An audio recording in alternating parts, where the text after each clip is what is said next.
député Coumba Ndiaye Kane de Ziguinchor. Est-ce qu'on peut déjà savoir ce qui vous motive à déplacer? Oui, moi, de toute façon, le naufrage du bateau, je le vis dans ma chair.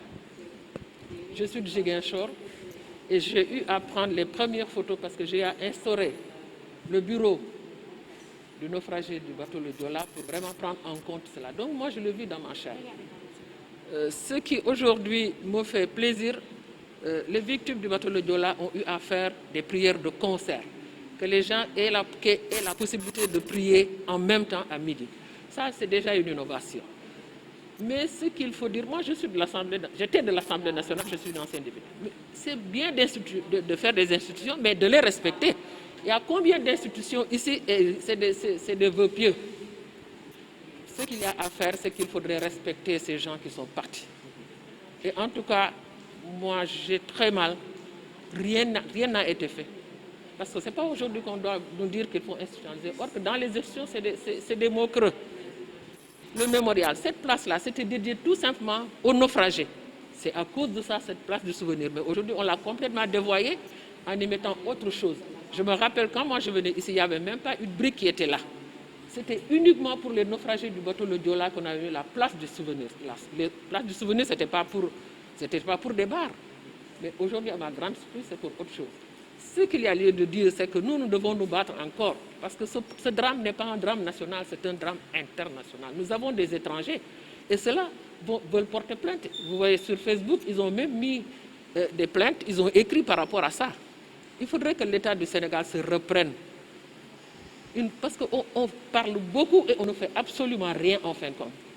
C'est ça le problème.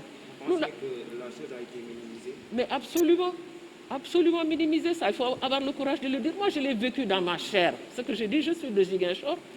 J'ai vu les cadavres arriver. Je suis allé à Banjul. Parce que ce n'est pas des choses que je peux dire comme ça parce que je le sens, je veux venir. Je le sens dans ma chair. C'est mes neveux, c'est mes parents.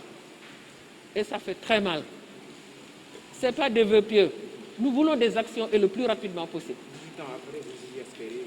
Mais en tout cas, moi, j'ai mal au cœur. 18 ans après, le mémorial n'est toujours pas fait, ni à Dakar, ni à Ziguinchor, ni à Diouloulou.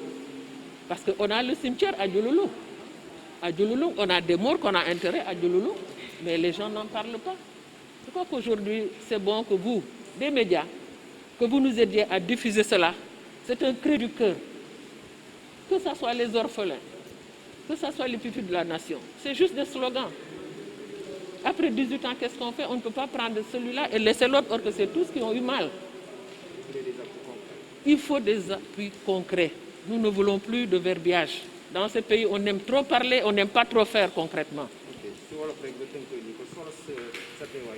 waaw man sama teewaay mooy dama tudd madame Coumba Ndiaye Kane ma nekk ancien parlementaire lii may wax ni dama ko dund parce que ba ma demee Ziguinchor dama jël ñetti weer toog di jël dossier maa jëkk a créé dossier yoo xam ne maa ko jël pour ñu xam ñaata ñoo gaañu ñu créé association nationale bi ñu jox leen ko ci par le biais de Pierre Goudiaby Atepa maa ngi koy remercier mais boobu ba léegi ñun buñ ko defee mais dafa am yoo xam ne dafa lu nit mënul a xalaat ne tey mën nga toog ba 18 ans après ñu naan laan pupille de la nation réglé bu ko orphelin réglé wuñu ko bateau le Joola renflé wuñu ko mémorial bi defuñu ko à Dakar loolu nit mënu ko xalaat te nit mënu ko accepter parce que dafa metti nit ku nekk sa mbokk bu dee loolu moo la dal dinañu xam ne lu metti la parce que warul nekk souvenir rek bu ñuy wax ni di dem Assemblée nationale mooy def institution mais ñaata institution moo fi am te doxul bëgg nañu def ñu institutionnaliser ko comme ni ko sama rakk ji waxee d'accord nañ ci mais institution boobu nekk institution sur institution na nekk institution boo xam ne dafa am lu ci nekk lu ñu mën a dégg lu ñu mën a jàpp ci loxo loolu maa ngi ciy woo sama président de la république di sama xarit waaye foofu moom dëgg-dëgg kontaanuma ci loolu dama bëgg nag mu dégg ko dama dem président Macky Sall man maa ko woo ne ko li muy def fii ci bateau bi man neex mën na ci def loxoom def ci loo xam ne ñun moo ñuy bëggal loolu la ñu bëgg parce que moom kat ñu wax ko mu dégg moo gën ñu dem di ko naan yow lépp baax na te dara baaxul man loolu laa gëm te loolu moo koy rendre service 18 ans après amul mémorial bateau le Joola renflé yow ñu ko pupilles yi ñu ngi dem à droite dem à gauche loolu est-ce que loolu jekk na si ñun loo xam ne àddina bi yëpp ko moom parce que àddina bi ñun bu ñu bàyyee ne du ñu porter plainte yéen xam nga xale màgg nañu. mu mel ni dañoo soofantal mbir mi. passé na sax loolu bu soofantal man xaw ma nuñ koy waxee ci olof sax comme sama olof baaxul torop bu ma làkkoon joolaa ma gën ko mën a wax loolu du lu ñu soofantal mais man xaw ma c'est cruel xaw ma lu ñuy wax c'est cruel en wolof dafa doy waar mënuma xalaat boo leen gisoon ba ngeen fekkee ay doomu aadama yi génn ñun ñu denc leen dem ba Kabadio am na fa beneen cimetière boo xam ne ñun luñ ko wax ay nit a fa ñu denc man histoire bateau le Joola dama ko vivre dans ma chair donc li may wax du la may wax nii rek parce que daf ma neex dama ko dund te Ziguinchor laa dëkk fa laa nekk def politique donc xam naa li may wax mais damay interpeller président Macky Sall que mu taxaw ci dossier parce que ba président Ablaye Wade nekk dafa daan dem Ziguinchor di fekkee moom war naa mën a ñëw au moins benn yoon fekkee waa victime bateau le Joola toog wax ak ñoom loolu dana leen gën a remonter le moral c'est important nit ki sa kilifa ñëw nga am naqar lu mel ni fukki at ak juróom-ñett mu ñëw toog wax ak yow rek day wàññi lu bëri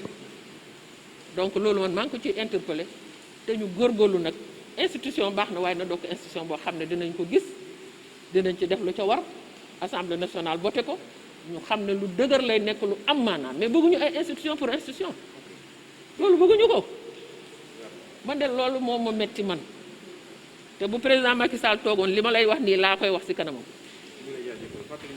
man maa ngi